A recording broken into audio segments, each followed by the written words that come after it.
primeiro de 8 encontros do nosso curso de extensão, né, sobre cinema e educação, para pensarmos a educação no Brasil.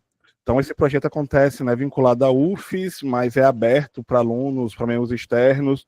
Eu compartilhei no grupo do WhatsApp um link de inscrição para ouvintes, caso você tenha horas complementares a cumprir na sua graduação, pós-graduação, etc. Ou só está aqui porque quer discutir educação no Brasil. E hoje, com a honra, o privilégio de começar esse debate com o Carlos Pronzato, que é o diretor do filme que norteia a nossa primeira conversa, né? Acabou a Paz, isso aqui vai virar o Chile. Uma breve apresentação, né, que eu tiro lá do Diário do Centro do Mundo, uma entrevista que ele deu justamente sobre essa obra, que nós vamos conversar hoje. Vamos lá. Argentino radicado no Brasil desde 1980. Carlos Pronzato transita pela literatura, pelo teatro e pelo cinema. Mas é como documentarista que obtém maior reconhecimento. Seu documentário sobre as Madres de la Plaza de Mayo, né, Plaza de Mayo, na Argentina, foi premiado internacionalmente, inclusive. Para quem acompanha os movimentos sociais e suas revoltas, sabe que Pronzato está em todas. Pinheirinho, MTST, Passe Livre, sempre atento, é autor do filme sobre a revolta do Buzu, que em 2003 parou Salvador contra o aumento da tarifa de transporte público. De lá para cá, o tema o aproximou do movimento Passe Livre, de quem já fez outros tantos documentários, como o ótimo A Partir de Agora, As Jornadas de Junho. Em 2006, fez o registro das ocupações das escolas pelos estudantes chilenos. O material rendeu o famoso documentário A Rebelião dos Pinguins, que serviu de inspiração para os estudantes brasileiros no ano passado, né, referente aí a Acabou a Paz, isso aqui vai virar o Chile. E, Pronzato, obrigado pela disponibilidade, é uma grande honra conversar com você nessa noite de hoje, que seja a primeira de várias conversas, a palavra está contigo. Pronto, obrigado aí ao canal Não é Heresia, já gostei do nome, se bem que gosto muito dos hereges, tem um grande amigo na Bahia chamado Herege, grande figura. Mas é isso aí, como falei, estou aqui então, em Lisboa desde abril, produzindo um documentário sobre a Revolução dos Cravos, a última revolução da Europa, que aconteceu em 1974, e agora estamos trabalhando sobre Amílcar Cabral, né, que pouco se fala em Latinoamérica, mas é uma figura de proa, né, uma figura fundamental das independências dos países, das colônias, ex-colônias lusófonas. Então, sobre a questão do documentário, Acabou a Paz, isso aqui vai virar o Chile, realmente foi muito, teve uma grande repercussão na época. Eu não estava morando em São Paulo na época, eu cheguei justamente por isso, porque eu soube que estavam utilizando ainda o DVD de um outro filme nosso, de 2007, que era justamente o que você citou aí nesse resumo inicial, que é a Rebelião dos Pinguins. Os pinguins são os estudantes do Chile que naquele ano se levantaram contra a privatização da educação no Chile, contra uma lei que existia desde 1990, desde o dia que Pinochet largou o governo, e desde aquele momento ele institui a LOCE, que não me lembro exatamente o que significa, mas me lembro do nome, LOCE, lei, bom, não me lembro agora, e os estudantes saem às ruas, são reprimidos, então o que eles fazem? Ocupam escolas. Então, essa dinâmica foi apropriada pelos estudantes de São Paulo, assistindo esse filme de 2007 e assistindo já na internet em 2015 todo o processo de ocupações e de rebeliões estudantis universitárias de 2011 a 2012. Então foram dois elementos, foram o levante universitário no Chile e aquele DVD daquela época da rebelião pinguina, em 2006 ou 2007, que levou eles a... Mais que tudo no filme, se explica um pouco como é a dinâmica da ocupação. Então, a galera aprendeu bastante com esse documentário, com um texto chileno que foi traduzido, um texto chileno que passou pela Argentina e chegou aqui no Brasil, do Mal Educado, um grupo chamado Mal Educado. Então, reunindo todos esses materiais, o pessoal conseguiu ocupar mais de 200 escolas, o que foi uma coisa incrível.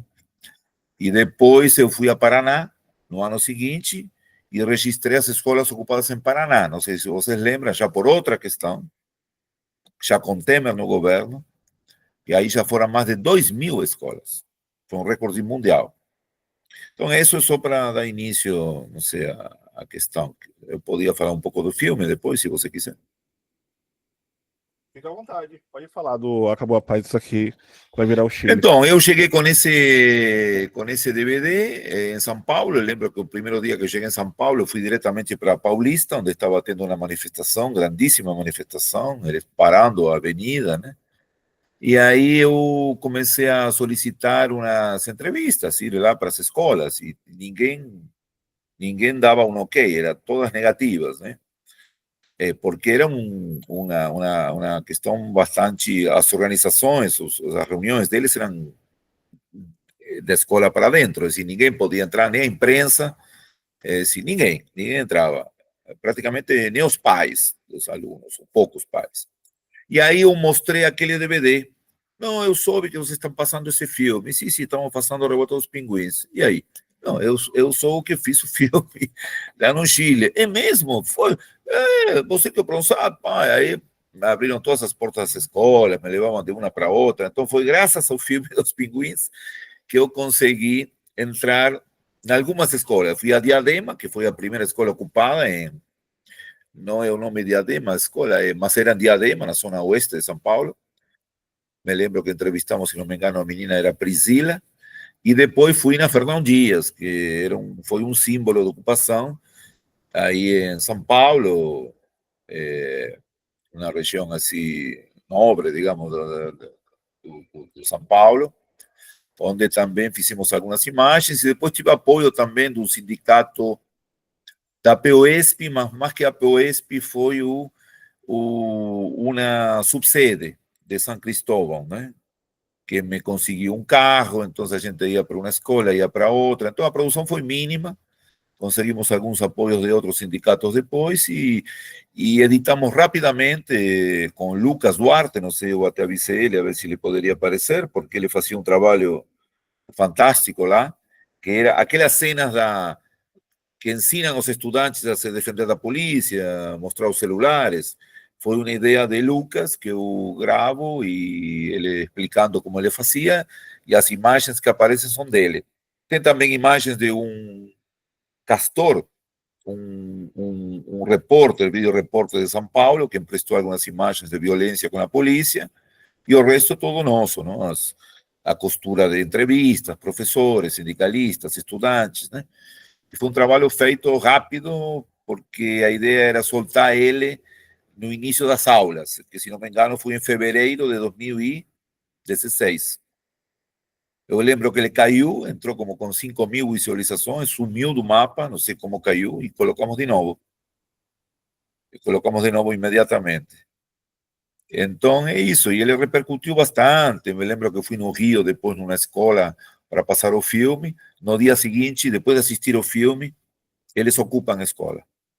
Então o filme se tornou uma arma didática, não, estratégica de como ocupar escolas, né? Pena que isso já passou há quase 10 anos, não? O próximo ano são 10 anos. E essa meninada não sei por onde anda. Esse eu sei, alguns onde andam, mas muitos entraram para a política, outros são profissionais, né?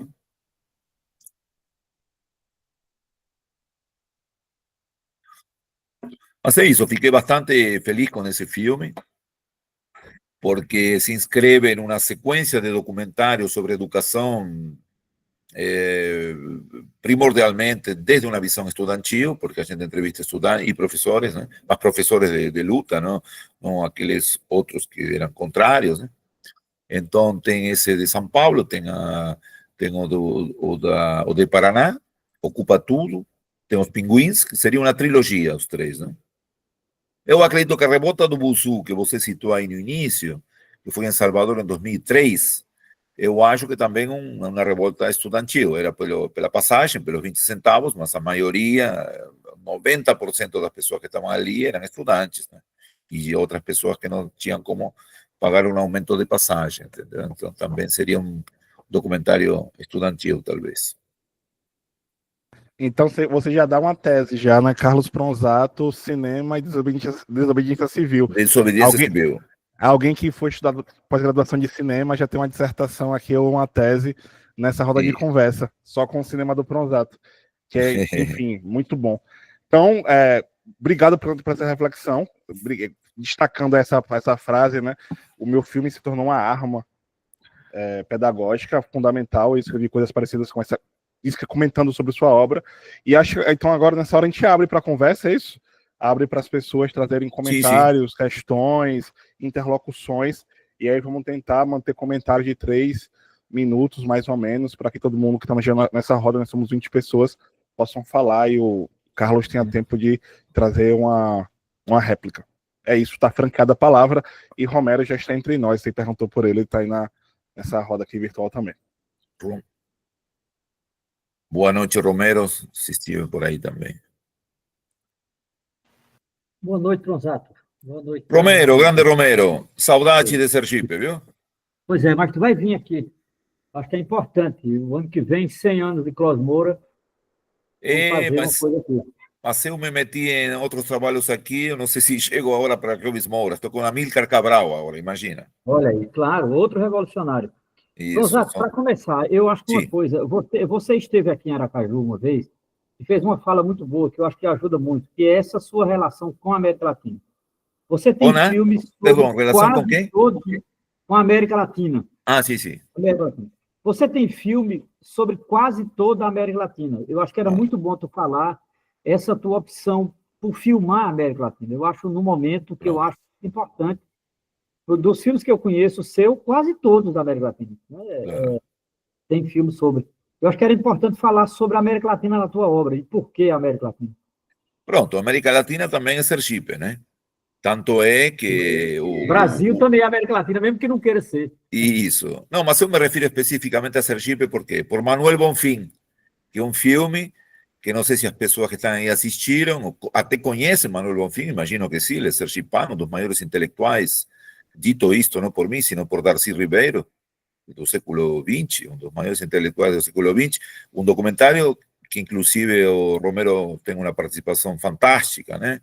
Porque cita Manuel Bonfim como precursor do movimento negro, ¿no? Que ele inclusive le ficou un tanto inquieto para saber si eso tendría alguna repercusión, y está teniendo esa repercusión. Inclusive estoy tentando, ya dejo aquí una mensaje que el gobierno y prefeitura de Sergipe adoten ese material y pasen nas escolas. Va a ser muito mais fácil do que eu colocar no meu canal, porque ele não está online.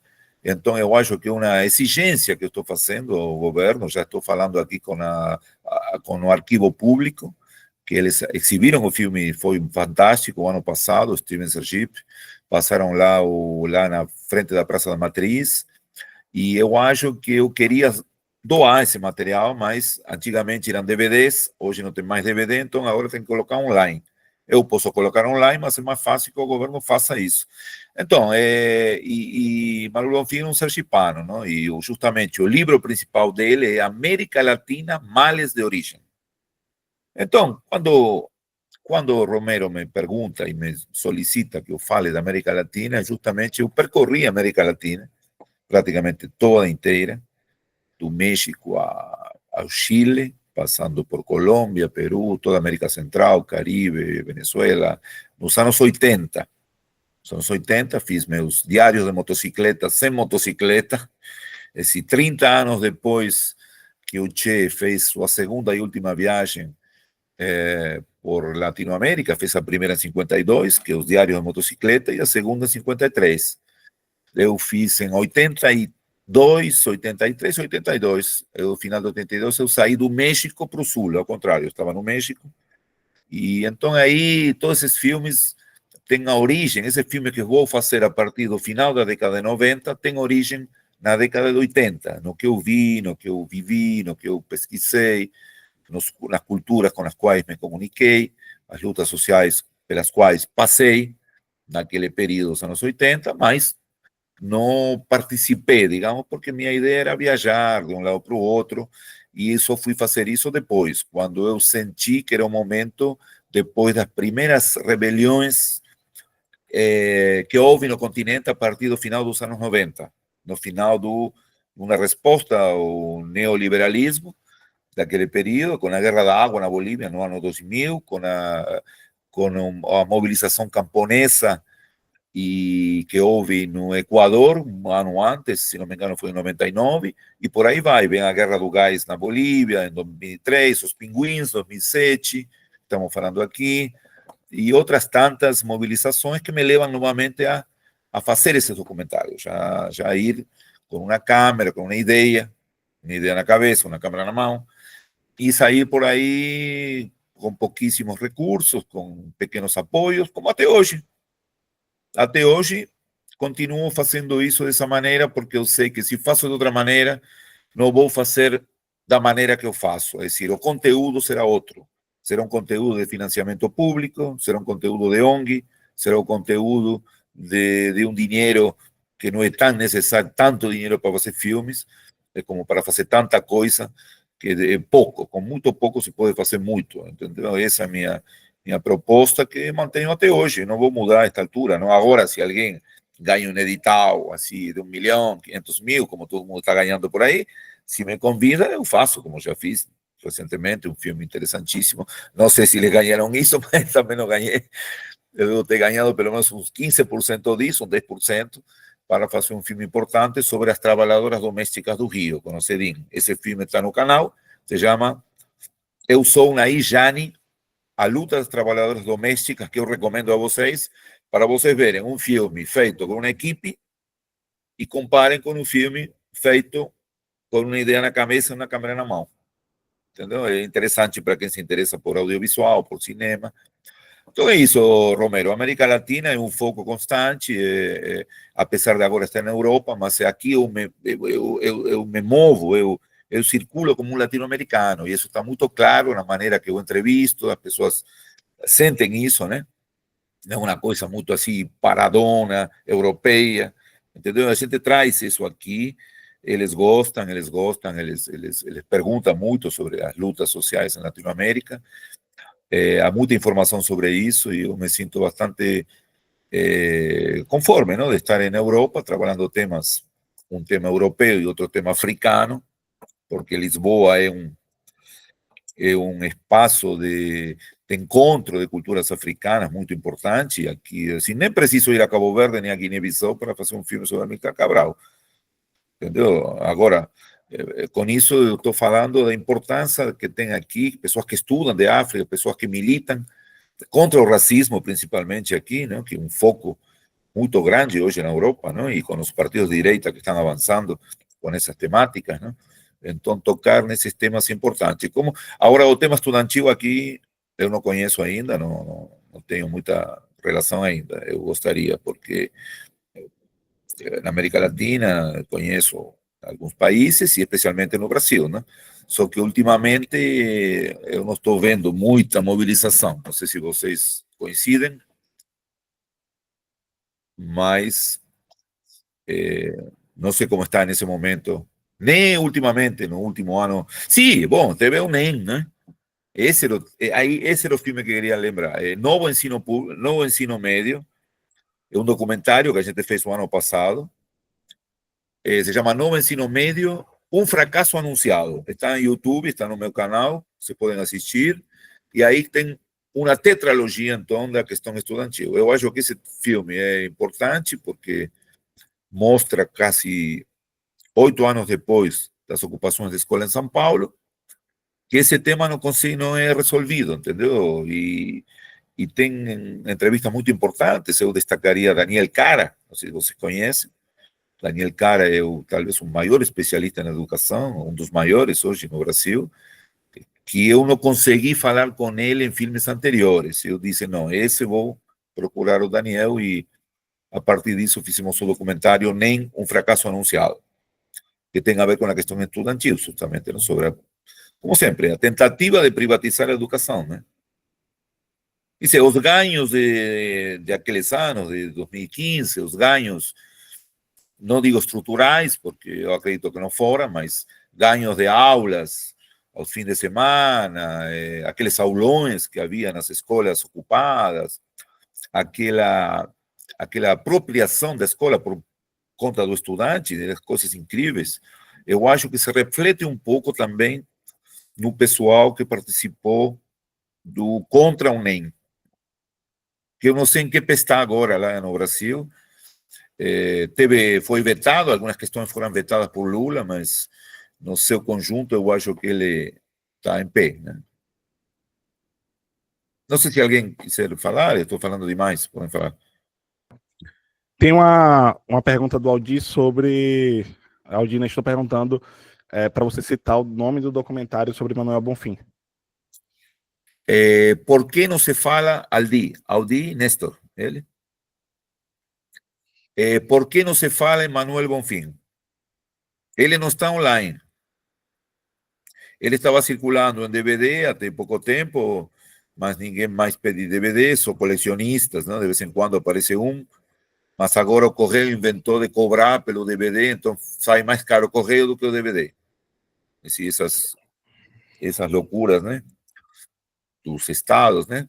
De impedir a cultura circular, né? Então, mas em breve ele estará online. Até final do ano esse filme estará online, porque tem que sair, mas eu estou pretendendo, como falei no início, não sei se vocês me entenderam, que o governo de Sergipe ou a prefeitura coloque no seu canal, um site, ou alguém tem uma ideia aí mais interessante e a gente coloca o filme para todo mundo assistir. A fim das contas, é um sergipano. Não? E eu soube que a casa natal dele, aí na Rua da Frente, esquina com a Praça da Matriz, onde era Fonseca, se não me engano, foi demolida, não sei se parcialmente, que era para ir ali ser um centro cultural. Não é, Romero? A ex-deputada Ana Lúcia, que está no filme, ela estava propondo isso na época, e eu acho que isso foi demolido, ou não foi? Ainda não, mas vai.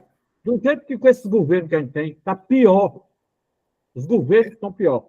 Então, tem que exigir desses governos. Ontem teve eleições no Brasil, você sabe que eu não voto, né? Eu não participo desse não, exigir momento. Não. O correto é a gente matar essa gente. Exigir já passou da época.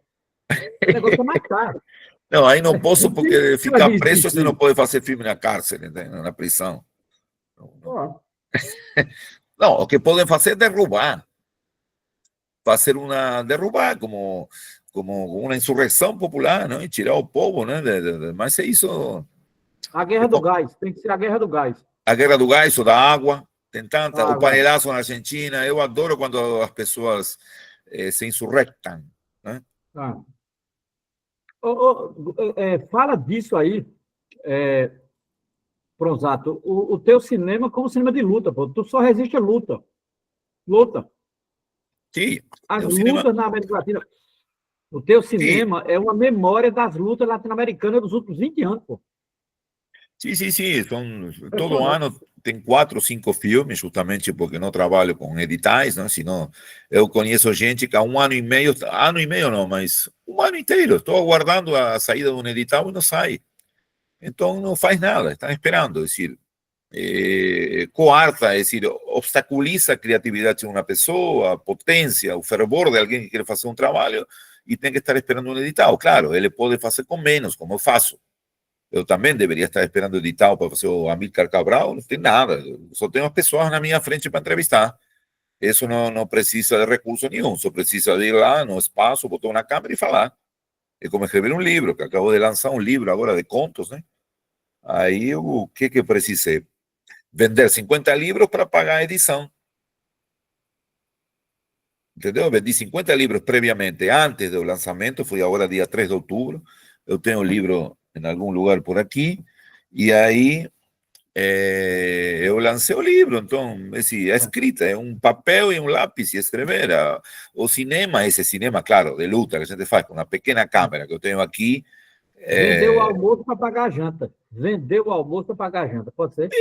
Sim, é isso, mas quem rodou Latinoamérica da maneira que eu rodei, como o Che fez também naquele período, e tanta gente faz, assim, não se assusta com nada, assim, não vou, entendeu? Você sabe que não tenho nem contra-cheque no final do mês, a gente tem que se inventar todo dia para fazer alguma coisa, né? Assim, a gente não tem uma coisa fixa, onde um valor fixo, onde eu possa trabalhar em cima desse fixo para organizar algumas coisas, não. Eu primeiro organizo, como pessoal estava dando risada outro dia, porque eu falei que eu fiz o filme de 25 de abril antes, as autorizações de fotografias, tudo que a burocracia vem depois, não é antes. Se eu vou perder tempo com a burocracia antes, eu não faço filme, porque eu vou ficar doente com a burocracia. Não? Então, se você ficar doente, não trabalha. Então, você faz primeiro o que tem que fazer, do jeito que você puder fazer, não é? Colocar toda a tua sensibilidade, todo o teu processo mental, físico, em movimento, e fazer as coisas. E depois você sai atrás. Não sei como funciona o canal, se tem apoio, se você procura apoios, pequenas marcas. Como? Não, zero marcas, tipo, tem parcerias, né? Parcerias e a galera que apoia, que acompanha o canal, apoia o canal e nós vamos nos mantendo aí. Mas se eu fosse viver do canal, eu sou professor, mas se fosse viver do canal... claro, não, isso, mas... é isso. Não, esse é o livro que eu acabo de lançar. As Duas Mortes do Barbosa. E Outros Contos no Rio de Janeiro. São contos. Barbosa era o goleiro do Brasil quando perdeu a Copa com o Uruguai. Então são todos contos assim. Inclusive tem um conto chamado Pantera Negra que o Romero vai gostar. E por aí vai. Então, são um livro que a gente já vendeu mais de 70, quase, não? 50 antes do lançamento. E isso faz parte também do meu trabalho, né? Porque são, digamos, roteiros que eu não consigo filmar, porque roteiros de ficção, aí sim você precisa de muito recurso, porque tem que pagar atores, técnicos. Então, o que eu não posso fazer na ficção, eu escrevo. Documentário, não, eu faço, que é uma aventura também fazer um documentário, a gente trabalha praticamente sem roteiro nenhum, como a própria vida que a gente leva, não tem muito roteiro, a gente não sabe, me perguntam. Ontem me convidavam para maio. Em maio vamos fazer uma mostra, Carlos Consato, aqui em Lisboa. Maio faltam 10 anos ainda para mim. Barcel Artes. Quem é Barcel Artes? Pronzato, queria te perguntar. Estão querendo falar aí. E alguém que está preso e está querendo sair de algum lugar. Não? Barcel Artes. Bateu.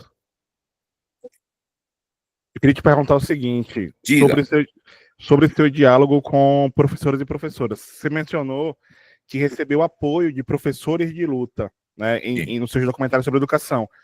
Como é seu diálogo com os professores e professoras? E aqui você atribui, né, professores que não apoiam essas mobilizações estudantis. Você já foi hostilizado por professores e professoras que não apoiam o seu trabalho, né, de luta, que não apoia a luta dos estudantes? Como é o diálogo com meus colegas e minhas colegas da docência? Não, eu considero hostilizar quando você solicita um apoio a um sindicato de professores e eles não apoiam. Isso para mim é hostilizar. Fora isso, não tenho o que dizer, porque imagina, um professor dizer que não apoio o seu trabalho porque você está dando voz aos estudantes. Seria ridículo, né? Eu até agora nunca escutei nada disso, né? Porque eu, assim, não participo de reuniões internas, é uma questão básica que eu tenho que manter em todo o meu trabalho, em todos os temas que a gente trabalha, né? Essas são questões internas a menos que eu largue a câmera e me coloque como um militante de 100%. Eu sou militante, digamos, 50%, mas esse 50% não me permite, não me auto-permite, eu não sou chamado a participar de muitas reuniões, mas eu sempre saio. Então, se tivesse uma reunião de professores para dizer alguma coisa, eu só sei depois da reunião. Claro. Eu poderia falar aqui que sim, claro, eu tenho participado de algumas porque realmente insistem em que eu participe, porque me veem como mais um militante, um braço audiovisual do que eles pretendem dizer. Então, nesse sentido, eu me coloco totalmente disposto a isso, não? Mas eu não posso tomar decisões. Eu sim fui hostilizado em algumas ocupações, mas aí não ocupações de escola, ocupações de outras questões, porque eu me coloco muito como pessoal da base, e geralmente em ocupações tem gente que quer dirigir os processos sociais e políticos sem participar, é decir, os políticos, especificamente, não? Aqueles que vêm do gabinete e aparecem na hora final, não participam das ocupações e chegam com propostas de desocupar, por exemplo. Então, isso eu não aceito, e muita gente também não aceita, e aí sim, aí a gente bate boca, né? A gente chega com ocupante. Eu já ocupei com MST, derrubei cerca com MST, eu já entrei em ocupações em algumas cidades, por exemplo, em Porto Alegre, ocupei com os ocupantes, entendeu? Em Minas também, então eu sei o que é isso. Não estou falando porque alguém me contou isso. Eu vi, filmei, então é isso. Agora, eu acho que um professor, eu tive uma experiência muito bonita agora em Osasco, ano passado, com o filme do NEM. O pessoal exibiu o filme, o Grêmio também gostou muito. Já me conheciam do filme do Acabou a Paz, por isso que eles gostaram e me chamaram para exibir o filme do NEM. Né? Tem muita escola que eu tenho ido, realmente, pena que isso não se documenta muito, não tem alguma que outra foto, mas são públicos assim, inumeráveis, é um público muito maior que um público de cinema, mas isso não é nem contabilizado, entendeu? Esse filme mesmo aqui que estou fazendo aqui, que já está feito, vai ser lançado agora na quinta-feira, já teve 12 exibições, 12, em Lisboa e em Porto, como pré-estreias, aqui se chama antestreia. E por quê? Porque eu preciso desse debate junto ao... Nada substitui a presença de um público na frente de uma tela. O cinema. É decir, a gente pode assistir no YouTube, em plataforma. Eu nunca assisto em plataforma nenhuma, só YouTube. Na plataforma X tem um filme tal, eu não sei de nada, não entendo nada disso. Eu só vejo no YouTube filme dos anos 30, adoro filme antigo, dos anos 40, cinema noir, aí o cinema italiano dos anos 50, aí esse que é o cinema, entendeu? Você está perdendo tempo, não digo perder tempo, mas procurando filme em um celular, em um computador. Eu gosto de mostras de cinema, assim como a gente faz. A gente passou olha, na Associação de Moradores de um Bairro Ocupado há 50 anos.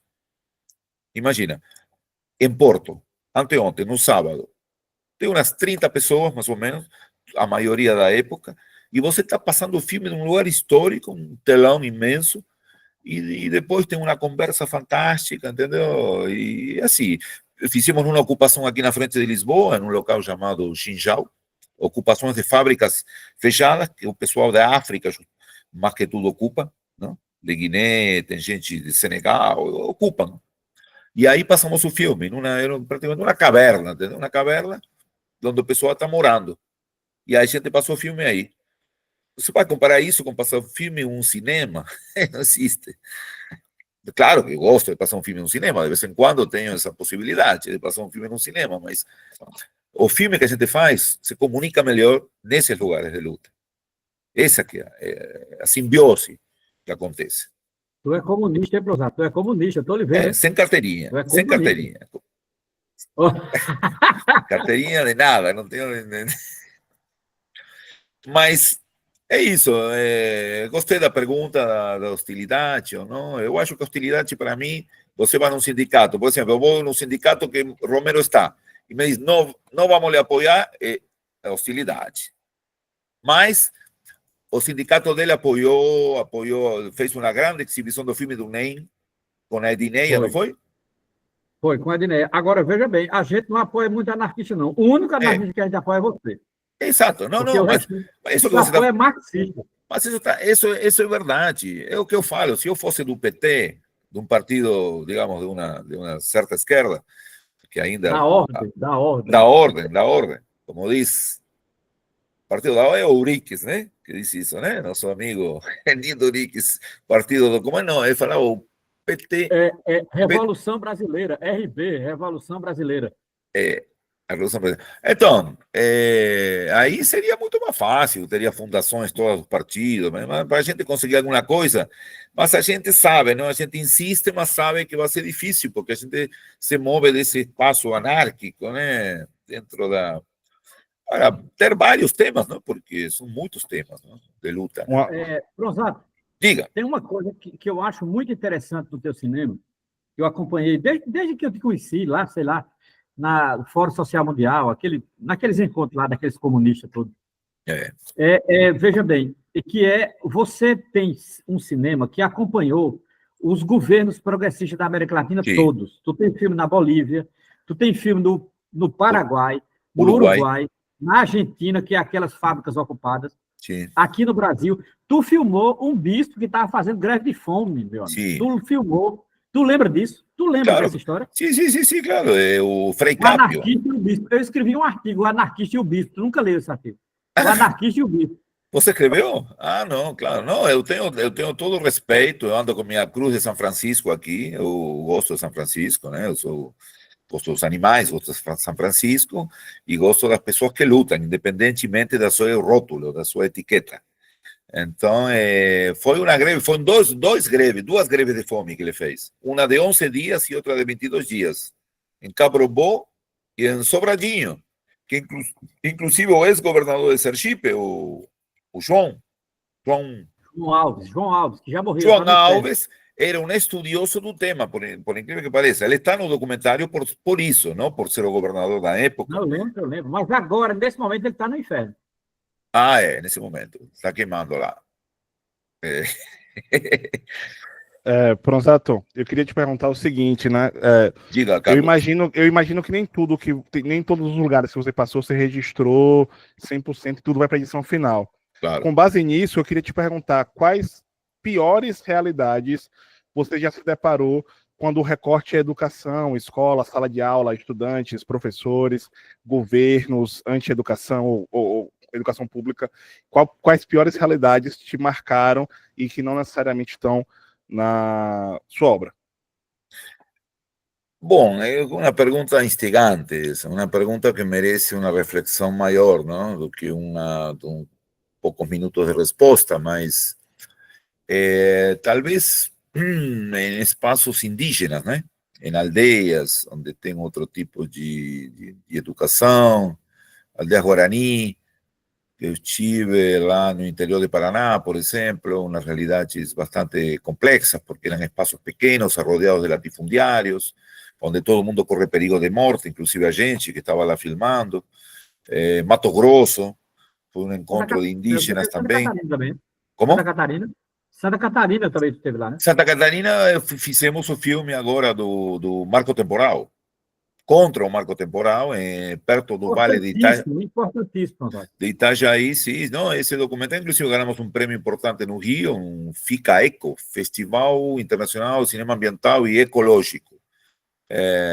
A Sônia Guajajara, foi? Não foi Sônia, então a outra que sempre confundo, que nos deu o prêmio, uma estatueta fantástica. Mas, então, ali sim, você vê uma realidade. Eu acho que você não precisa ir para uma aldeia indígena, não? Tem escolas estaduais que sofrem de mazelas assim terríveis, né?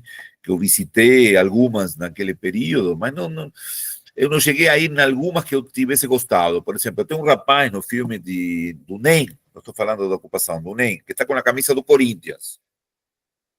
Eu não me lembro o nome dele, é escritor também, porque eu tive um evento e eu entrevisto muita gente pela camisa. Você sabia disso? Eu vejo uma camisa interessante e me aproximo. Até do Bahia, que você vai aí, Carlos Nunes, eu sou Vitória. Tem um rapaz com camisa do Bahia num filme do Chile, das ocupações, não do Pinguim, da rebelião que houve em outubro de 2019, se lembra? Que isso provocou uma constituinte e provocou o presidente que Chile tem hoje, não? Que é um reformista, entendeu? Um social-democrata que poderia ter tido outro bastante melhor que esse. Tá sabendo? Aí tinha um rapaz com a camisa do Bahia no meio, eu entrevistei, tá no filme. Tá vendo? Então, esse é da camisa do Corinthians. Ele me contou e ele está num espaço completamente periférico de São Paulo e a realidade que ele me contou. Eu não fui na escola. Mas o discurso dele, assistam no NEM, vocês vão ver o que ele fala. Eu gostaria mais, agora que você me fez essa pergunta, de passar dias dentro de uma escola, porque eu vou, a gente tem essa limitação, a gente vai, tem a limitação daquele que não pesquisa profundamente durante anos e anos, como um doutorado, por exemplo, um mestrado, como faz Romero e seus alunos, que estão anos e anos estudando. A gente, um tema toca, tem que ter uma dinâmica muito acelerada do tema, uma pesquisa prévia e muito faro para entender. y para recortar una historia oral, que se puede falar cualquier cosa na história oral. Você sabe que é completamente aberta. As pessoas podem falar. A gente não trabalha com documentos. Trabalha também com documentos a posteriori, não? Para ratificar uma fala, não? Por exemplo, um jornal, um documento. Agora, você...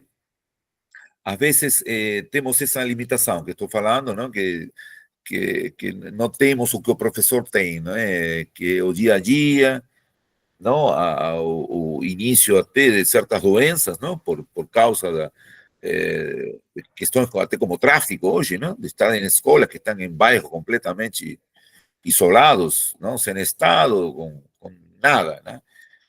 Com nenhuma proteção. Então, isso aí eu não tenho estado muitas vezes. Ou vou um dia e saio, entendeu? Então, não tenho essa vivência. Gostaria muito de fazer, mas se eu faço isso, me dedico apenas a um tema e para os outros, entendeu? Então, eu tenho uma responsabilidade com meu exército interno, que me pede, Gonçalo, vai para aqui. As pessoas dentro da minha cabeça estão todas assim, com vários temas, né? Várias faixas. Aí, tema educação, tema latifúndio, tema MST, tema histórico, memória. Então, são tantas coisas que a gente tem que tocar que não me posso dedicar a um tema só. Que se eu pudesse, pô, teria tantas coisas aqui. Olha, se te mostro a quantidade de livros que tenho que ler, este me deram ontem. Abril Traído. Esse é de comunista. Esse é de comunista. Esse de comunista bravo, radical. Exatamente. Sobre as questões aqui da greve de... Entendeu? Tem tanto livro aqui para ler que você não imagina. Se eu viro assim o computador, eu tenho uma mesa, tenho assim. Então, agora, um pouquinho de cada um. Pronzato, por que tu decidiu filmar Amílcar Cabral? Porque são 100 anos dele, é isso, é? São os 100 anos dele esse ano. Muito além disso, muito além disso. Não é só pelos 100 anos. Eu vou lhe dizer por quê. Porque o chamado 25 de abril de 1974, quando caem 48 anos de fascismo de Salazar, os militares vêm de onde? Vêm da África, vêm da guerra colonial. Então, são militares que tiveram uma experiência de anos. O serviço militar eram 4 anos, imagina. 4 anos. Capitães de Abril, né? Os capitães de Abril. Os capitães de Abril. Então, eles têm essa experiência na Guiné, têm experiência na Angola e em Moçambique, mas fundamentalmente na Guiné-Bissau, de onde é o Cabral. Então, aqui tem uma frase que diz assim: o 25 de abril começou na África. Então, eu escutava isso, não entendia. Depois comecei a pesquisar, a conhecer as pessoas e entendi. O 25 de abril começa lá. Então, antes de ter feito o filme do 25 de abril, eu deveria ter feito o de Amílcar Cabral, que são as independências do PAIGC, Partido Africano de Independência de Guiné e Cabo Verde, que foi o partido que durante 10 anos enfrentou o exército português, e o exército português esteve à beira da derrota. Então, ali eles param tudo e vêm para Lisboa e proclamam o fim do fascismo. Então, essa que foi a relação que me levou a Amílcar Cabral. Foi o 25 de abril. E, ao mesmo tempo, o centenário. E aqui se fez a primeira marcha, sábado retrasado, sobre o centenário. Nunca tinha sido feito aqui. Porque Amílcar Cabral é tipo Bonfim. Ele não está nos livros de história. Não está em livro de história nenhum aqui em Portugal e deveria estar. Ele estudou aqui. Ele se formou agrônomo aqui, entendeu? E com esse título ele foi trabalhar na África. Então é uma história muito interessante. E, de alguma maneira, eu estou abrindo mais espaço do que teve esse aspecto dentro do filme de 25 de abril, que é só o início. Não, e ele era um poeta. Ele era um poeta como você. Poeta também. Sim, como Agostinho Ciro, Agostinho Neto, também de Angola, do MPLA. Então, é por isso que tem... E, olha, a questão educacional em Amílcar Cabral é fundamental. Sim, o primeiro ponto, que isso é raro, viu? Muitas guerrilhas não têm nem tempo de fazer isso. Não, e outra coisa... Ou entrou Lucas Duarte. Uma educação contra a colônia, anticolonial. Não, eram escolas de zona rural, SR. Que eles, e sabe quem é o grande propulsor, o grande dialoguista com Amílcar Cabral sobre educação? Quem é o maior educador? Paulo Freire. Paulo Freire, exatamente. Você conhece? Paulo Freire tem Freire, umas esteve na cartas. Guiné-Bissau. Esteve em Guiné-Bissau. Ele teve na Guiné, teve em Cabo Verde e teve em Moçambique. E escreveu cartas também. As cartas, o livro Tanto famoso. aqui no Brasil, como as cartas com Amílcar Cabral, exatamente, Paulo Freire, perfeito. Sim, sim, eu falei com Nita Freire outro dia, a viúva de Paulo, que mora aí em São Paulo, aí em Higienópolis. Falei com ela que estava aqui fazendo um filme sobre Amílcar Cabral. Ela falou assim: o Paulo adorava Amílcar Cabral. Pronto. Com certeza, todo mundo. Agora, tu está aí em Portugal, que é a sede da colônia, né, dos colonizadores. Como é que tu está aí em Portugal? Estou aqui na sede, Pô, mas aqui tem tudo. Comendo o pão dos colonizadores, né? Sim, sim, não, mas Amílcar isso aí. Cabral vai puxar seu pé hoje de madrugada, não? Não, ele esteve aqui, ele se formou aqui, viu? Deixa eu fazer um parêntese. Quem entrou aí é Lucas Duarte, grande amigo, parceiro de lutas, e ele é o que falei antes do celular. Boa Ele noite. que fazia a educação com celular, que está no filme Acabou a Paz. Foi ele que editou o filme comigo na casa dele, lá em São Bernardo do Campo. Eu fumava na época ainda, fumava. Lembra? Fala aí, Outro Lucas, se comunista. apresenta. Outro comunista, né, Prosato? Só tem Outro comunista. Boa noite. Outro anarco-comunista. Parou de Eu não fumar é. nada. Duvido que você parou de fumar. Como que é? Parou Não, de parei. fumar nada. Não, sou charuto agora, sou charuto. Boa noite, gente. Eu estou aqui no ABC Paulista, terra das greves, São Bernardo do Campo. Já ouviram falar? O Prodato me convidou, não sabia que estava rolando o debate, mas fica aqui. Quem quiser depois pegar meu contato, me convidar para as próximas. Voltando para ativa aí. É justamente isso, né? Eu queria pegar essa contato pra gente fazer, quem sabe, uma live depois, fazer outra Legal. trocação de ideias.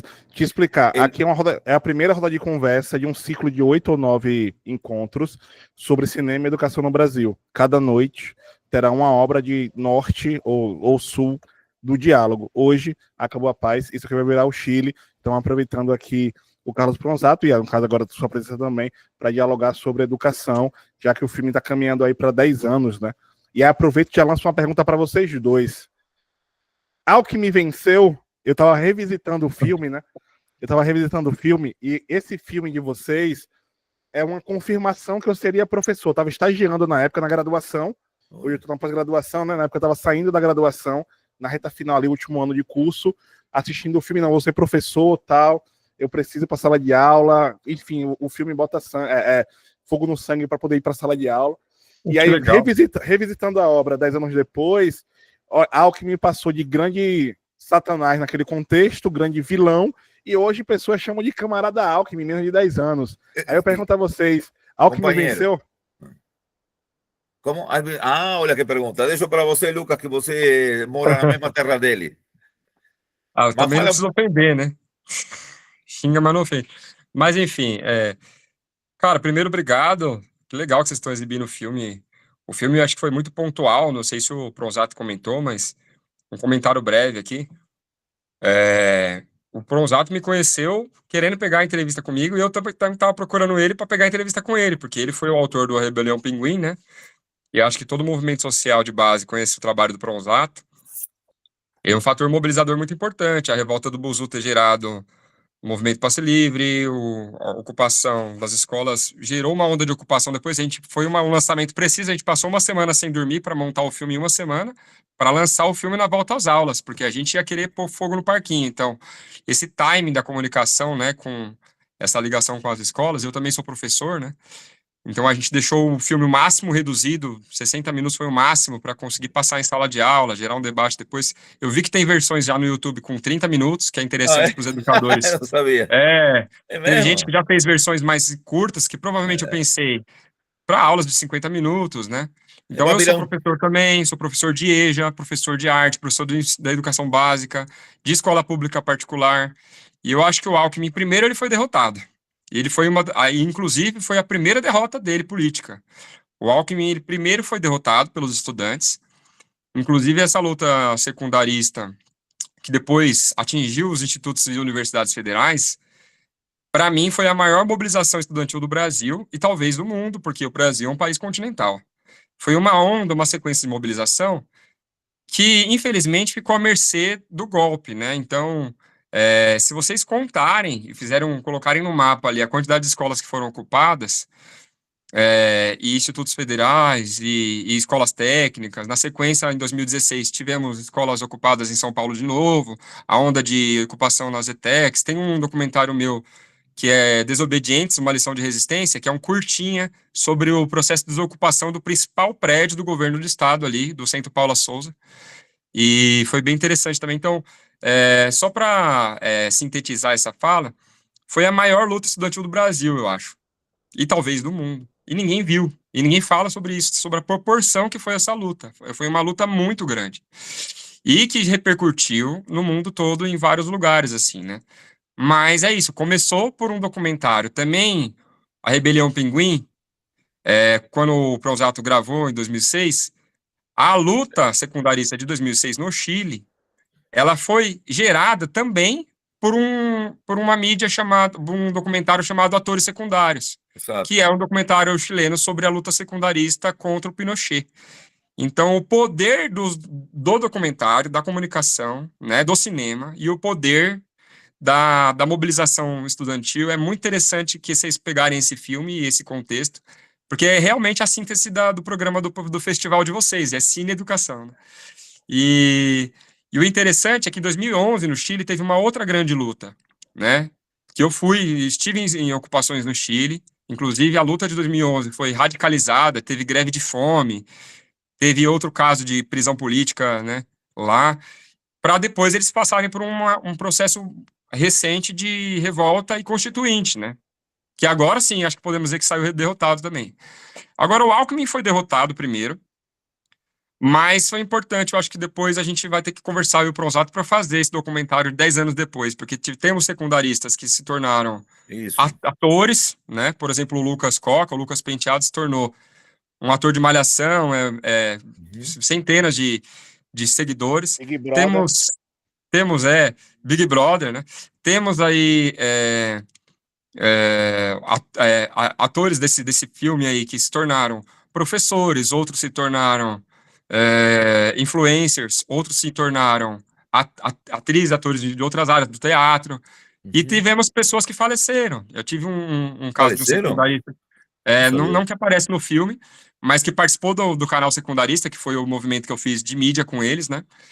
E que morreu por conta das drogas. Então, que caminhos tomaram, né, essas crianças aí, e assim, então eu acho que o Alckmin, eu acho que ele não venceu, né, mas Não, ele conseguiu sair da derrota, né, saiu da derrota. Acho que quem perdeu foi o Brasil, né, nessa onda fascista que a gente vive. Então, é por aí o que eu queria, só para fechar assim rapidinho, excelente testemunho aqui do Lucas, é que eu acho que quem perdeu não foi Alckmin, foi quem chamou Alckmin para isso, entendeu? E está muito claro, inclusive nas eleições aí na Bahia agora, que eu só acompanhei mais as da Bahia, não sei o que aconteceu em Sergipe ainda, e em outros estados que eu circulo, como Alagoas, como o próprio São Paulo, mas o pessoal passou, entrou em segundo lugar, não sei se vocês sabem, não? Com quase 10%, que é uma coisa incrível, né? 75%, 74% de lavada levou o Bruno Reis, que é do grupo carlista, como se chama lá na Bahia, a direita carlista, né? E o pessoal entrou com 10%. Então, e o PT atrás, está aí juntinho com o pessoal, mas atrás.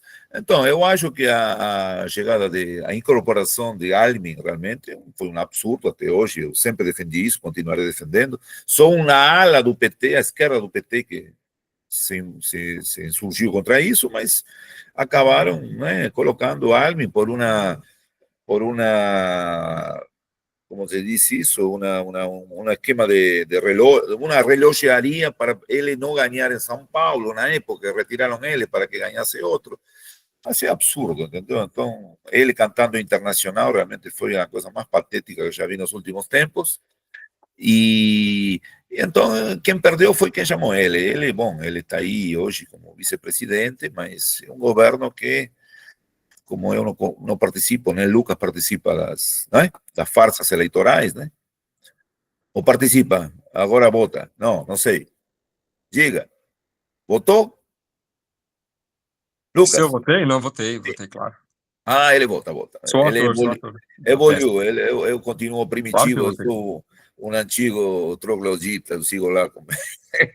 Não, mas tudo bem, então é importante essa questão do Alvin, e eu queria só colocar uma coisa, ele falou onde estão aqueles estudantes de 2015, o ano passado foram 20 anos, o 2003, da revolta do Bussu, 20, não foram, e agora vão ser quase 10 agora, 2015. Então, a gente tentou fazer um documentário sobre isso, não deu certo, realmente, intentamos isso, 20 anos depois, e estão assim espalhados na política, nas profissões, inclusive alguns nas políticas de direita.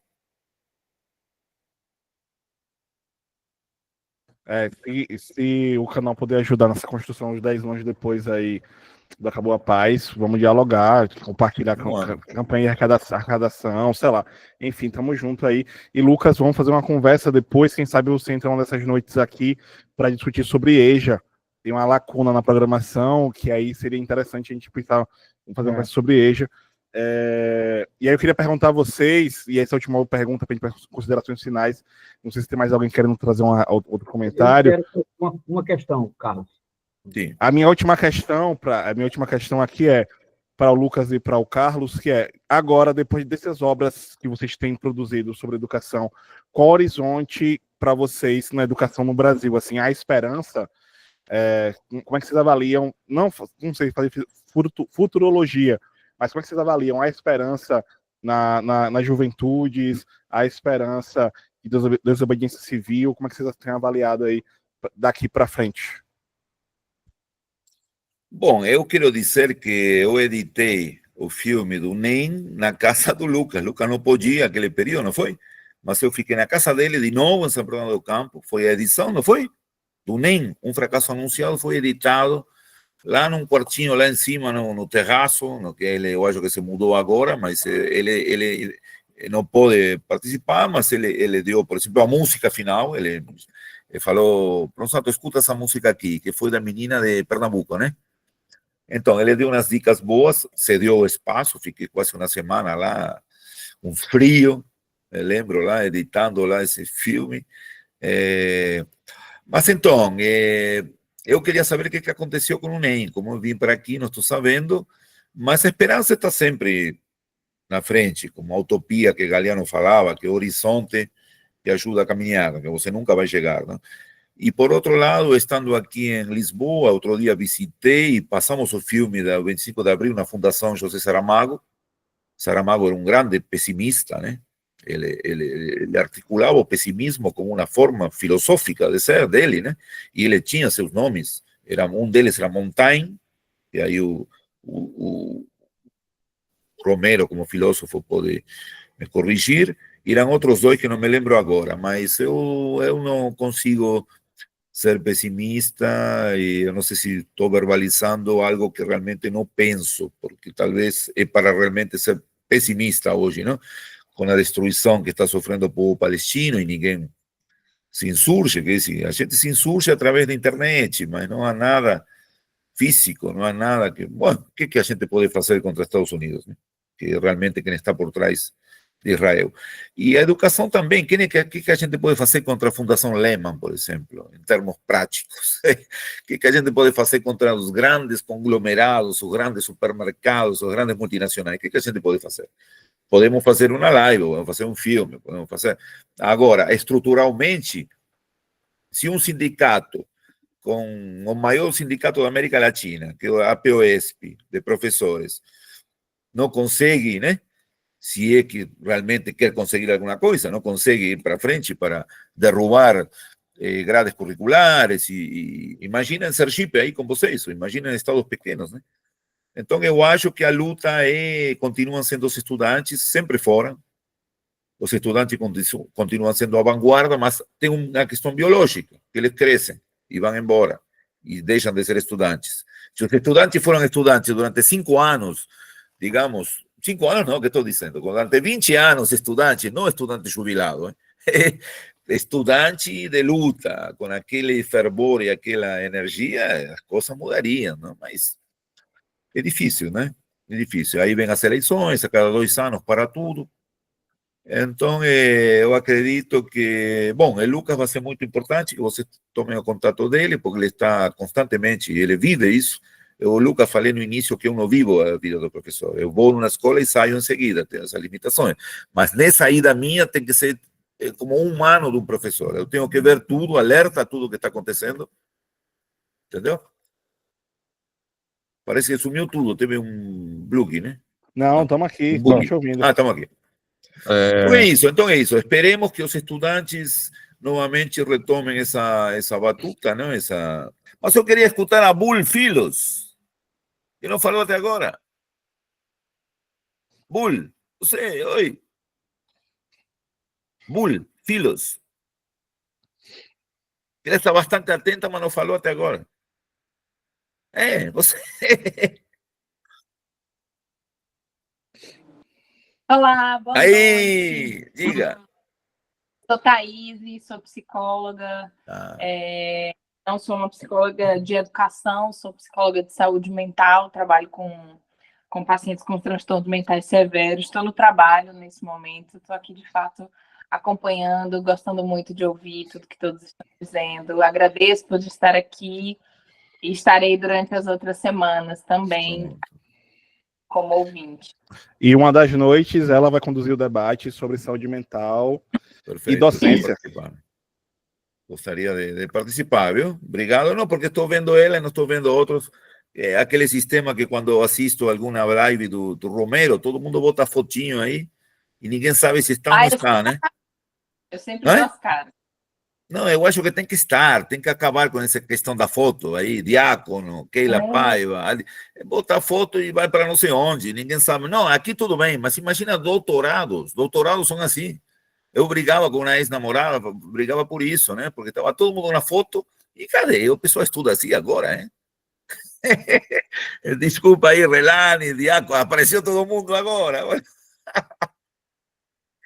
Essa é a nossa função, entendeu? Cutucar. Somos cutucadores, cineastas cutucadores. Dizem que é a função dos psicólogos também, cutucar.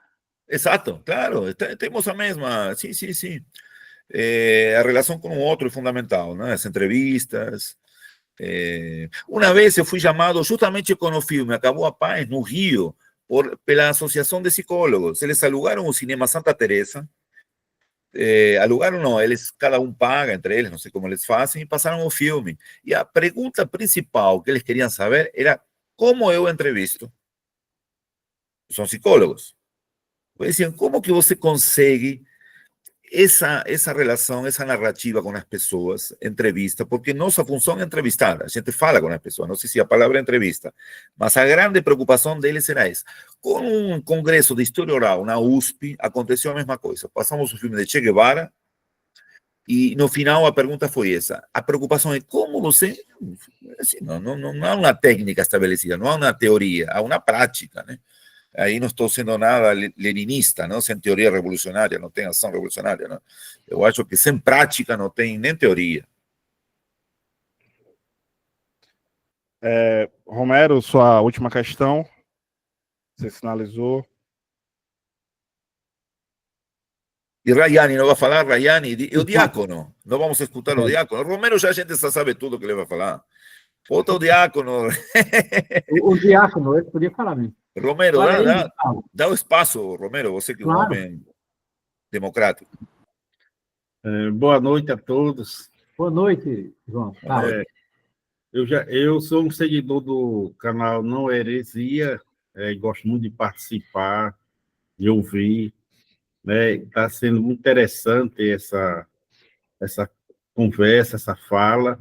Além de ser diácono, eu também trabalho na educação e acredito muito assim, na força da comunicação, da linguagem, e ainda lamento bastante porque estamos vivenciando um tempo muito difícil, né, de manipulação pelas redes. Isso é muito triste, mas a gente não pode se desanimar, né? E admiro bastante. Eu fiz até uma anotação aqui, porque o Carlos Pronzato, né? Aí falando, elaborou filme, essa coisa toda assim, E, de repente, vai surgindo ideias aqui. Como é que eu posso colaborar mais? Será que, utilizando fotografias da realidade, eu posso contribuir em alguma coisa para despertar consciência política? Que, além de trabalhar, né, pastoralmente, eu sei que, como diácono, eu tenho um compromisso com a vida, com a libertação própria e da comunidade, né? Aí a pergunta é: um trabalho de fotografias como provocação para reflexão seria necessário, importante? ¿Fotografías de quién? ¿Quién faría esas Ah, fotografías? nas minhas andanças, né? Sí, Porque claro, es fundamental. Es fundamental. é, Filmagens, fotografias, textos, tudo, textos, né? tudo E ajuda para. recentemente, nós aqui, de acordo, no período, na semana agora do meio ambiente, eu e um professor de biologia, eu estava numa celebração fazendo, aí de repente surgiu a ideia da gente fazer uma romaria das águas.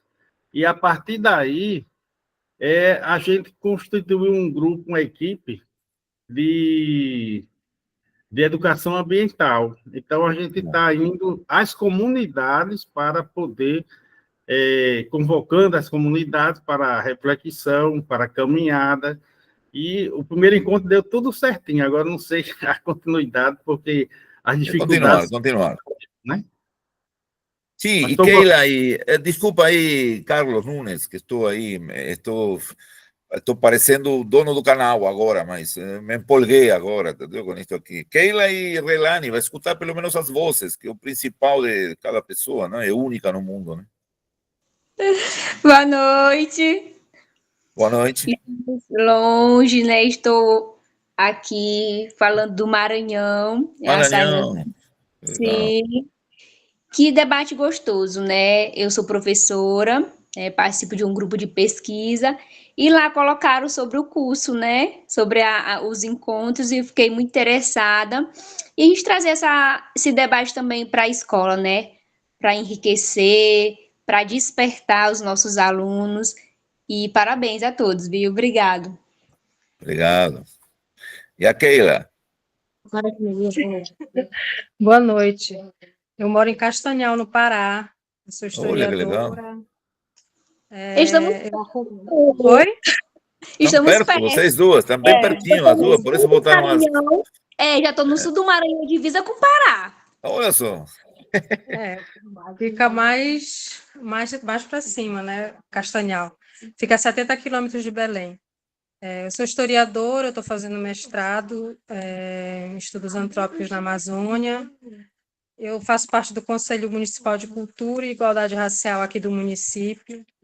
E eu criei um coletivo aqui no município com o intuito de trazer a política pública de memória e patrimônio para o interior do estado. Muito bom. Então, meu trabalho é voluntário, né? Trabalho como voluntária mesmo, levando as políticas de memória e patrimônio, que é um direito das comunidades tradicionais, comunidade de terreiro, comunidade quilombola, principalmente de Castanhal, né? Mas a gente vai expandindo para outros municípios. Muito bom. E assim, já tem um trabalho que já tem 2 anos. Agora eu entrei no Conselho Estadual, na categoria de museus e memoriais de base comunitária. E é isso. Eu estou estudando, eu acompanho o trabalho as palestras do professor Romero Venâncio já há algum tempo. Sim, sim. E é uma coisa que me move a questão da América Latina não se enxergar, né?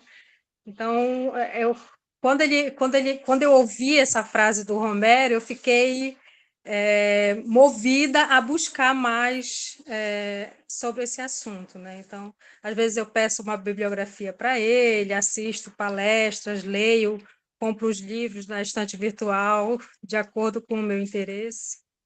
Sou fã do Mariátegui. Mariátegui. Isso. Sete.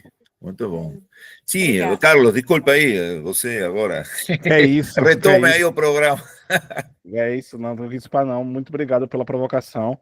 de fato a galera estava aí meio que só ouvindo. É bom a gente conhecer essas histórias, sabe que tem mais pessoas interessadas na educação. E aí, gente, nessa reta final desse primeiro Você viu, encontro... só um instante, você viu como valeu a pena Perfeito. os 3 depoimentos, os 4 Perfeito. depoimentos? Perfeito, A isso gente mesmo. soube de histórias em pontos diferentes, a partir das questões que cada um faz, sinteticamente, mas a gente já sai daqui com muito além da educação, estamos saindo com coisas concretas de cada um que Perfeito. falou aí. Perfeito. Então, mais alguém teria alguma reflexão, algum comentário, enfim, alguma partilha a fazer? Fica à vontade aí. Temos alguns minutos antes de encerrar esse primeiro Queria encontro de hoje. responder a pergunta. Achei muito interessante esse trabalho com a saúde do professor, porque hoje em dia, não sei, acho que é só aqui em São Paulo, né, professor relacionado à saúde mental é muito debilitado, né? Eu acho que não é só também, claro, hoje em dia a gente vê que várias categorias adoecem, né, e em várias instâncias, mas e como é que a gente vai falar de educação? Você perguntou para a gente com relação ao futuro, né, da educação, se existe uma perspectiva. Eu acho essa pergunta importante de ser respondida, porque eu acabei de passar pela minha experiência esse ano, na minha primeira experiência em escola particular. Eu sempre atuei em escolas em áreas de manancial e periferia. Eu acabei de passar por uma escola de elite e saí, pedi demissão semana passada. E com um estado de saúde mental quase abalado, não me deixei abalar, fui lá e preferi assinar a conta, né? Como eu tenho a fotografia, a arte também como recurso, eu escolhi outra luta, né? Tenho uma filha de 6 anos, né? E eu vejo que professores estão assim, você chega numa roda de conversa com um professor na sala dos professores, você vê, todo mundo tem, pelo menos metade ou mais tem uma carteira de remédio, né? Não é só atividade de aluno. Então, tem outra questão, assim, eu acho que a nossa pedagogia, o Pronsato começou do NEM, né, do novo ensino médio. Eu nem sei se faz mais diferença hoje em dia. Claro que tudo faz a diferença, mas em termos de massa, a nossa educação, mesmo se ela passasse por uma reforma profunda hoje, seria nada, valeria nada, entendeu? Para o jovem, para o adolescente, para a criança, se adapta fácil às cadeias sistêmicas, assim. É triste, mas qual a diferença faz, entendeu? Vai fazer diferença se a família dele tiver poder de compra, tiver capital cultural sendo oferecido nas escolas, se ele puder ir para museu, poder ir para praia, poder ir para teatro, poder ir para parque, poder comer, poder lanchar, poder ler, poder descansar, poder deitar numa rede, ler um livro. Então, eu acho que falta a gente ressignificar e enfrentar o sistema educacional enquanto professores, né? Porque o que acontece? Você entra numa rede educativa e ela acaba com os teus sonhos, ela arrasa com você. Eu acho que, né, pelo menos a gente entende que aqui no Sudeste, a gente entende que a educação no Nordeste ela é mais crítica, ela é mais forte, viu? A gente tem essa visão. Mas, de qualquer maneira, acredito que vocês veem os problemas sistêmicos na educação. Eu acho que falta esse posicionamento dos educadores, né? Igual você sentiu sede aí de ir para a educação. Não, tem que ir para a educação mesmo, né? De criar diálogos e canais, porque eu vi nas escolas particulares, que agora que eu acabei de sair, crianças sedentas, assim, com mais pobres, inclusive, do que as crianças que eu trabalhei na periferia. Mais pobres, mais carentes. Crianças filhos de pais que pagam mensalidade de 4, 5, 6 mil reais de mensalidade aqui, uma escola, mas que são carentes, cara, não tem os pais, não tem afeto. E esses são os futuros opressores, né? Então, a importância de eu estar ali também, num ambiente elitizado, né? Para humanizar aquelas pessoas que ainda estão humanas e acolher aqueles que um dia, por não terem acolhimento, por sofrerem esses dogmas, também vão oprimir em algum momento, né? Então, acho que a gente tem que pensar a educação como um todo, a rede privada, a rede pública, a educação formal, a educação informal. Eu acho que esses movimentos são caminhos, registrar essa história e passar essa história para essas crianças que nem sabem. Tem estudantes aqui de São Paulo que nem sabem que a escola deles foi ocupada, né? Então, acho que se em algum momento vocês quiserem me chamar para conversar, para discutir, eu saí um pouco, me afastei um pouco da militância, a Pronsato sabe. Mesmo assim, agora eu tenho sentido essa necessidade mesmo de retomar esse diálogo. Você vê a extrema-direita tomando canais, ou o professor aí, o diácono, desculpa, perguntou sobre fotografia, sobre vídeo, o Pronsato já incentivou. É isso mesmo, pega a câmera, pega o texto, faz uma produção de texto, traz um livro, né? Eu lembro que, né, no grupo de estudantes que eu chegava do secundarista, eu já pegava uma pilha de livro em casa e já dava um para cada um, assim. Se vai ler, se não vai, é melhor do que o livro ficar na estante, empoeirado, entendeu? Agora, claro que a gente vai procurar livros de leitura acessível, né? Uma didática, né? Mas eu acho que falta intervenções, falta arte, falta poesia na escola, falta rupturas, falta professores subversivos, não no sentido só de meter o pé na porta e falar que tem que ter greve, e falar uma linguagem sindicalista, politizada. Não, eu acho que a subversão está em você convencer um professor que grita com um estudante que ele está no lugar errado ou que ele está fazendo do jeito errado, entendeu? A subversão, ela está quando você convence um pai de um estudante que ele tem que estudar sim, que ele não tem que trabalhar e estudar, que ele tem que fazer um curso, que ele tem que ir para um espaço cultural, para um museu, né? Que ele tem que investir numa aula ali de violão para ele. Então, acho que a subversão, ela tá na educação, é intrínseca, né? Acho que a gente ser, no Brasil, em termos de movimento social, acho que a gente falta voltar a ser subversivo, entendeu? E subverter um caminho das pessoas, individualmente e coletivamente. Então, eu chamo vocês para me chamar, eu chamo vocês para me convidar, já que a gente está se conhecendo de maneira improvisada aqui, para a gente pensar nessa subversão a fundo, sabe? Porque tem muita gente que pensa, é antifascista, tem um posicionamento legítimo e ético, mas está de mãos atadas porque ninguém faz nada, como nessa questão da Palestina, sabe? Eu acho que um grupo de pessoas consegue, mesmo que seja minoritário, consegue fazer um exemplo dos secundaristas, quando o Alckmin ele suspendeu a revogação, sabe o que eles fizeram? Não, vamos lá, eles pegaram as carteiras e foram para as esquinas e fizeram um trancaço com as carteiras. E aquele movimento foi uma surpresa, né? Que virou o jogo da luta que era para ser esvaziada, que era para ser desmobilizada. Então a gente vê uma desmobilização constante da esquerda, do campo progressista, né?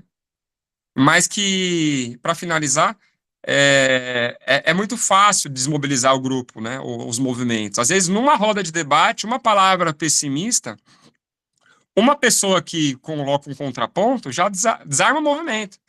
Então a gente tem que ficar atento, né, a isso e não pode parar, né? A gente tem que pensar agora em uma resposta, porque aquele movimento era uma resposta.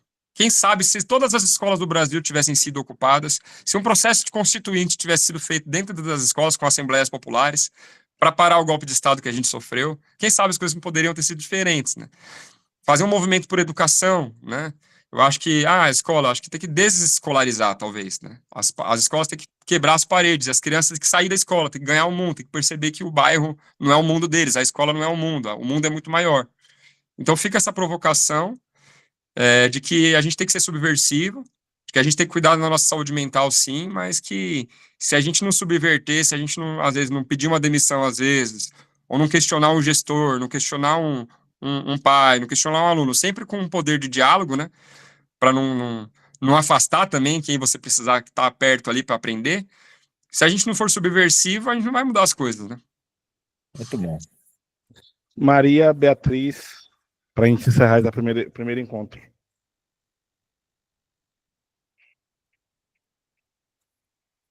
Estão me ouvindo, né? Maria. Sim, estão Ok. ouvindo. Boa noite a todos. Eu sou professora, sou aposentada, mas ainda trabalho.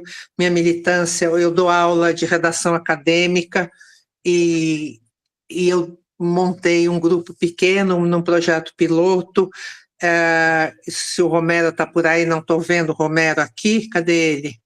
Aí, Romero, se você tiver um aluno para me indicar, pode indicar. Eu tenho uma vaga num projeto piloto de redação acadêmica para jovens que chegaram numa pós-graduação e têm uma carência muito grande de redação e produção de texto. Com que eu trabalho, sempre trabalhei na área educacional com isso. Exerci outras funções também, fui coordenadora, trabalhei com literatura, mas a produção de texto esteve sempre presente na minha formação e no exercício da minha profissão. Eu queria recomendar uma leitura para quem é que está trabalhando com saúde do professor Bull, né? Isso. Mal-estar docente, a sala de aula e a saúde dos professores, de um autor chamado José Manuel Esteve Zaragoza. Tem no sebo esse livro, é de 99, ele fez um levantamento que eu até procurei a Faculdade de Medicina para fazer na época, a partir do atestado de óbito, então, e da licença médica no sistema. A gente consegue dar licença médica, em parte, porque nós temos um sistema público e um sistema privado. Do atestado de óbito não conseguimos nada, porque eu conversando, então, lá na Faculdade de Medicina, o que me informaram é que o atestado de óbito não traz o histórico. Morreu, aposentado é aposentado, não importa onde trabalhou. Então, você não consegue nem saber, entendeu? Está de licença médica, morreu de licença médica, não foi um professor que morreu. Então, você tem uma dificuldade muito grande de fazer o levantamento que ele fez. E esse trabalho eu achei excepcional, porque ele faz uma curva ele faz uma linha do tempo sobre as mudanças políticas na Espanha. E cada mudança política, claro que para piorar, havia um pico de licença médica psiquiátrica e de óbito. Aí havia uma reacomodação, vinha de novo uma nova reforma, é um trabalho triste, mostra uma realidade bastante triste da nossa carreira. Então, eu me inscrevi nesse curso porque educação ainda me interessa, eu estou aposentado, mas ainda trabalho, e ainda milito, então eu estou aqui porque me interessa bastante. Era isso.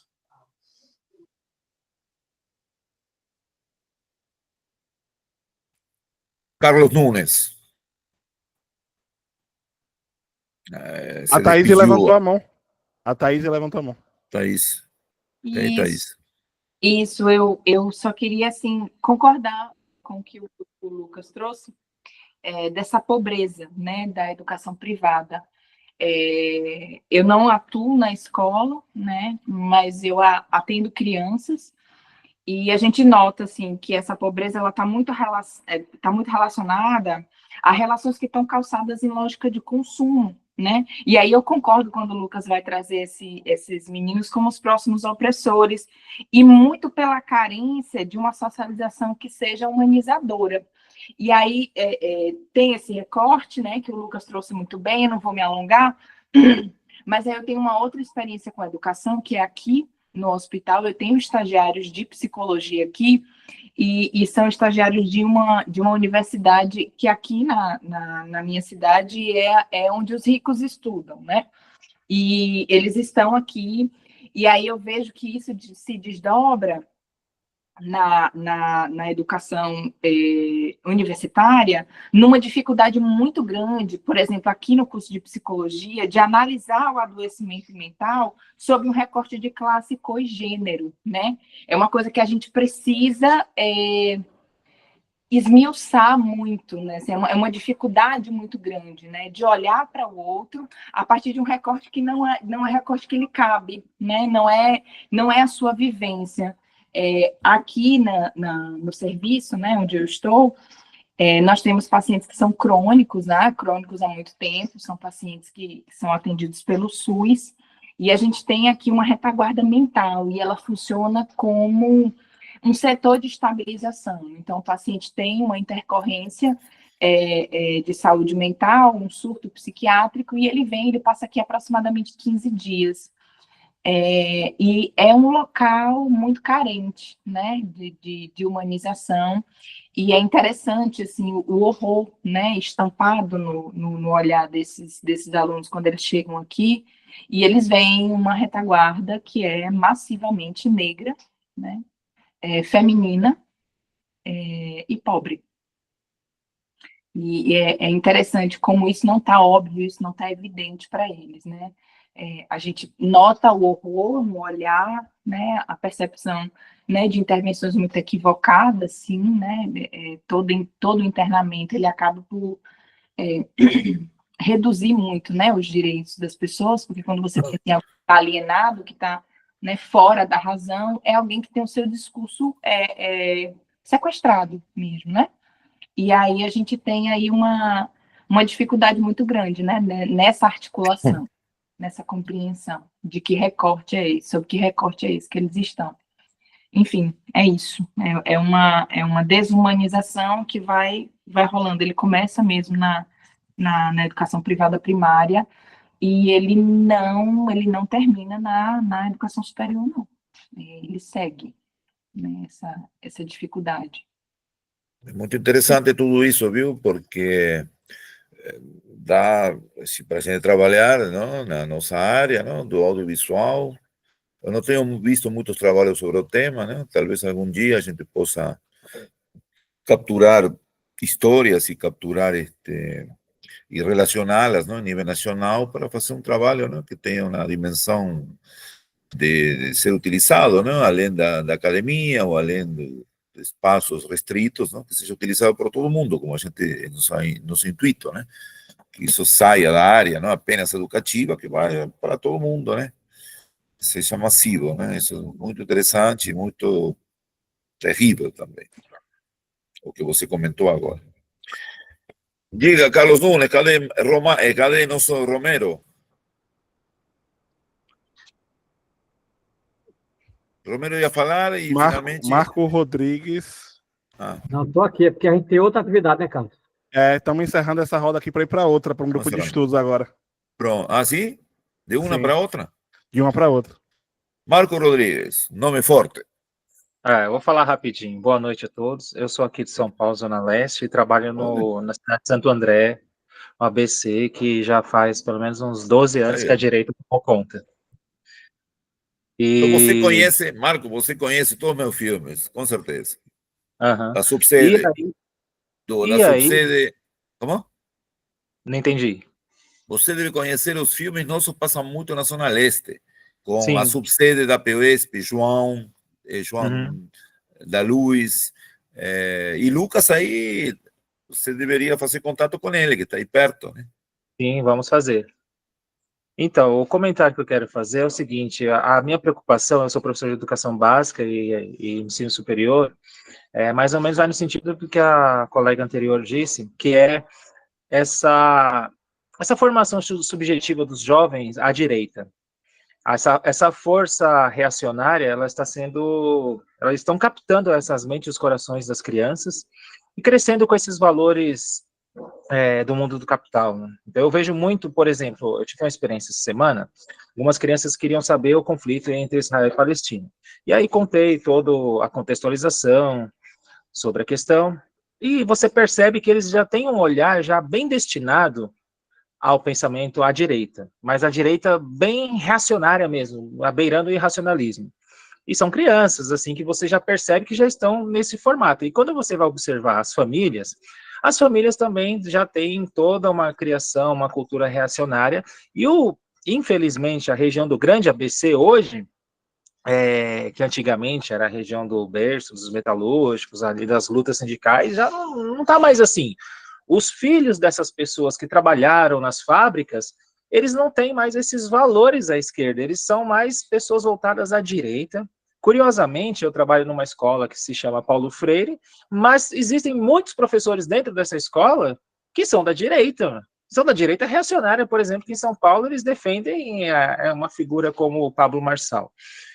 E você vê, por exemplo, essa minha preocupação, que eu ando até estudando bastante isso, essa formação subjetiva dessas crianças à direita, e essa é uma grande preocupação, porque são pessoas que vão ser adultos daqui a uns 10 anos, 15 anos, e como que esse pessoal vai estar pensando daqui para frente, né?